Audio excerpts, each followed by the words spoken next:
Hello दोस्तों, स्वागत है आपका इंडियन आर्मी डिफेंस के फ्रेश एपिसोड में।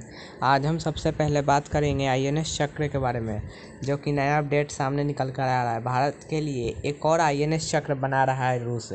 समुद्र में कोहराम मचाने की यह नई पनडुब्बी है तैयार। कुछ मीडिया रिपोर्ट के हवाले से खबर आ रही है कि भारतीय नौसेना की परमाणु पनडुब्बी आईएनएस चक्र लीज पर ली गई थी, जो कि उसका टाइम पीरियड जो है वो ख़त्म हो चुका है और वो रूस को वापस लौटा दिया गया है, जिसके बाद भारत को अब अगली परमाणु पनडुब्बी के लिए एक लंबा इंतज़ार करना पड़ेगा। 2025 में रूस से मिलने वाली आईएनएस चक्र 3 बेहद ताकतवर और कई तरह की नीतियों से लैस की जाएगी, तकनीकों से लैस की जाएगी, जो कि बेहद ही ताकतवर होगी।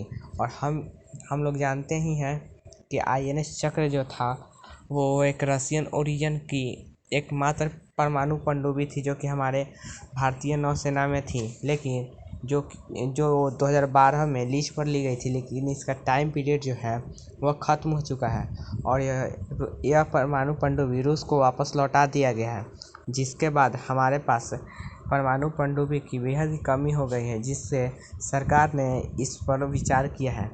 अब इस पर क्या नया अपडेट सामने निकल कर आता है, अब ये तो अगले वीडियो में पता चलेगा।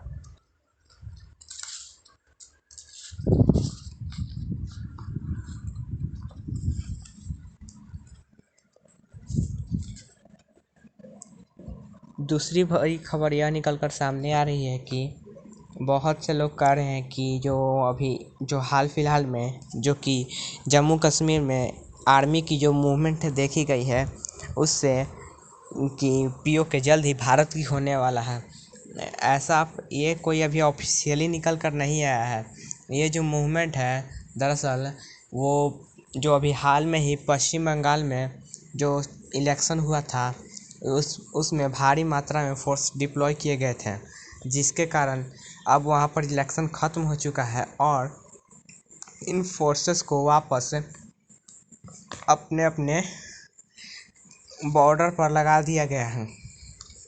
लेकिन कुछ मीडिया रिपोर्ट्स के हवाले से यह खबर आ रही है कि कुछ लोग कह रहे हैं कि नहीं, ये फोर्स जो है वो पीओके को वापस लेने, लेकिन ऐसा कोई ऑफिशियली दावा नहीं हुआ है। हम आपको बता दें, ये जो फोर्सेस हैं, ये अभी जो हाल में ही पश्चिम बंगाल में इलेक्शन हुआ था, उसके लिए जो इलेक्शन हुआ था वहाँ पर डिप्लॉय हुए थे, लेकिन जब अब इलेक्शन ख़त्म हो चुका है तो वापस से बॉर्डर पर इन्हें भेज दिया गया है।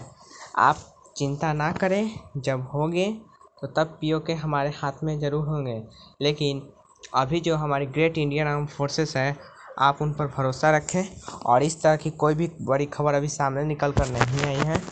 ये जो फोर्सेस की जो डिप्लॉय है, सिर्फ एक इलेक्शन के जो आर्मी मूवमेंट अभी हो रही है, वो इलेक्शन के कारण हो रही है, जो कि अभी हाल फिलहाल में इलेक्शन ख़त्म हुआ था और ये जो मूवमेंट है वो उनको वहाँ पर डिप्लॉय करने के लिए ही सिर्फ और सिर्फ था।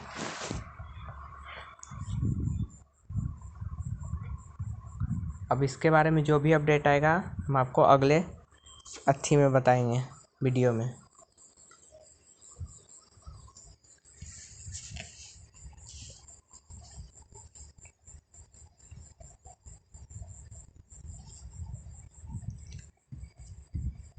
तीसरी खबर यह निकल कर सामने आ रही है कि रक्षा मंत्री राजनाथ सिंह ने सोमवार को साल 2020 में रक्षा मंत्रालय की ओर से किए गए प्रमुख सुधारों पर प्रकाश डालते हुए 20 रिफॉर्म्स इन 2020 शीर्षक की ई बुलेटिन जारी की। रक्षा मंत्रालय ने ई बुलेटिन को रक्षा मंत्री के क्षेत्र में उज्ज्वल भविष्य का एक महत्वपूर्ण दस्तावेज बताया है। जो भी हो, लेकिन हमारे ग्रेट इंडियन आर्म फोर्सेस के लिए यह बेहद ही अच्छा है।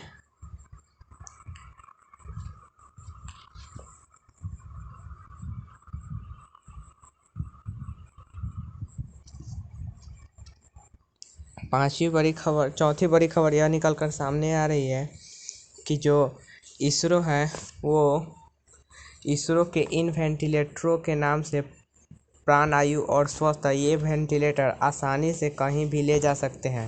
यह इसरो की बहुत ही बड़ी कामयाबी है तथा इनकी कीमत भी कम है। प्राण वेंटिलेटर ऑटोडेन कंप्रेशन द्वारा रोगियों को सांस लेने वाली गैस पहुंचाने के लिए काम करती है, जो कि हमारे जो लोगों को बहुत ही मदद करेगी।